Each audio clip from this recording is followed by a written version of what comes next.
अभी Oxford university ने research करके थोड़े महीने पहले यह बात बताई कि आप अगर भगवान के मंदिर में हम जब जाते हैं तब साष्टांग दंडवत प्रणाम करते हैं ना, अगर आप नित्य 5 साष्टांग दंडवत प्रणाम करें तो जीवन में कभी आपको ऑस्टियोपोरोसिस नहीं होगा।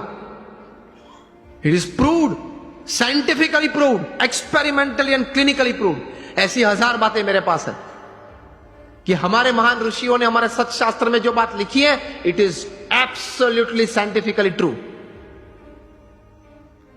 तो ये श्रद्धा रखना, ये विश्वास रखना कि ये बात सही है, तो जीवन में आपको बहुत काम में आएगी ये सब बातें।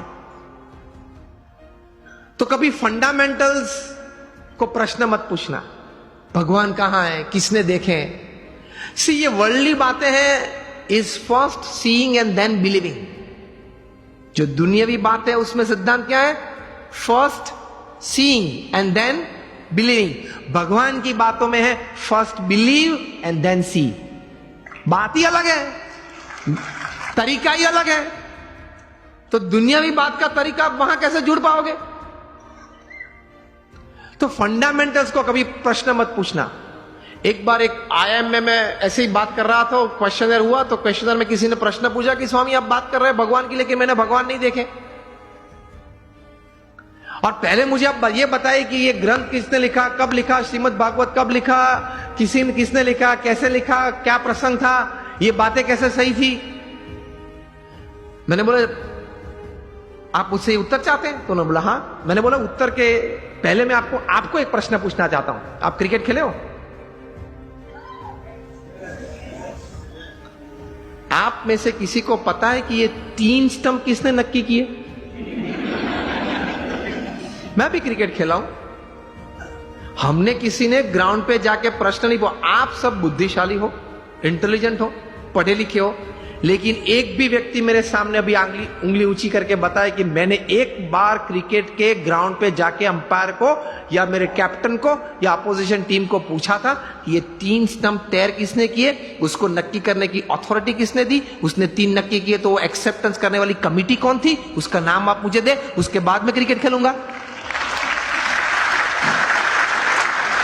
चलो उस वक्त बुद्धि नहीं थी, अभी तो है ना, मैंने बताई आपको।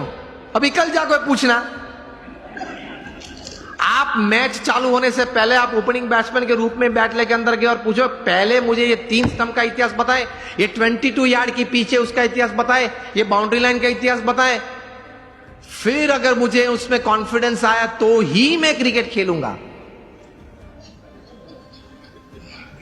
तो बाकी के खिलाड़ी क्या बोलेंगे? अलग अलग उत्तर आते हैं। बोलेंगे तो नहीं, अगर मेरा जैसा को तो बैट एक पीछे से मारेगा, चल बाहर। व्हाट आई मीन टू से, ये सिद्धांत याद रखना, अगर जीवन में कोई भी क्षेत्र में काम करना हो या आनंद लेना हो, सिद्धांत फंडामेंटल्स को कभी प्रश्न मत पूछना, पद्धति को प्रश्न पूछना, सिद्धांत को मत पूछना, सिद्धांत स्वीकार लेना। उसी तरह भगवान का आनंद, भगवान की शक्ति का आनंद और भगवान के कर्तव्य जीवन में अगर महसूस करना है तो उनके अस्तित्व के बारे में कभी प्रश्न पूछना नहीं, पूछना, स्वीकार लेना, चलते रहना, आगे आगे आगे आपको सब कुछ दिखेगा। In short, on a fine summer evening when it is quite hot and you go out for an ice cream with your family, जब आप आइसक्रीम लेते हो, रिटेल काउंटर पे आपको आइसक्रीम दिया, तब आइसक्रीम वाले को ये नहीं पूछते आपके कौन सी गाय की कैसे दूध में से ये आइसक्रीम बनाया। पूछते हो आप तो लॉजिक वाले हो, आप तो इंटेलिजेंट हो, और आप तो ये कहते घूमते हो कि anything when my wives and my watts and my homes and my vans and my homes are satisfied, तभी मैं कोई बात स्वीकार करता हूं। आप तो ये कहते हैं, पढ़े लिखे। तो आइसक्रीम के वक्त पूछना किसी, I will touch ice cream only after I get a proof from which buffaloes milk it is made. ये तो कभी आपने पूछा नहीं। अगर पूछने रहते तो आइसक्रीम का आनंद नहीं ले सकते, हा या ना? पिघल जाएगा तो भी उत्तर नहीं मिलेगा। तो कभी बहुत इतिहास सिद्धांत की चिंता मत करना, स्वीकार के आगे चलना, तो आप जीवन में समृद्ध बन जाएंगे। कैसे महापुरुषों ने बहुत चिंतन करते करते ये अध्यात्म की सभी बातें बताई वो सही है। एक बार स्वीकार कर लेना, थोड़ा उस पथ पे चलना चालू करना, तो आपको आनंद भी आएगा, प्रतीति भी आएगी और प्रेरणाएं मिलती रहेगी। ये से आप समृद्ध बन सकते हैं।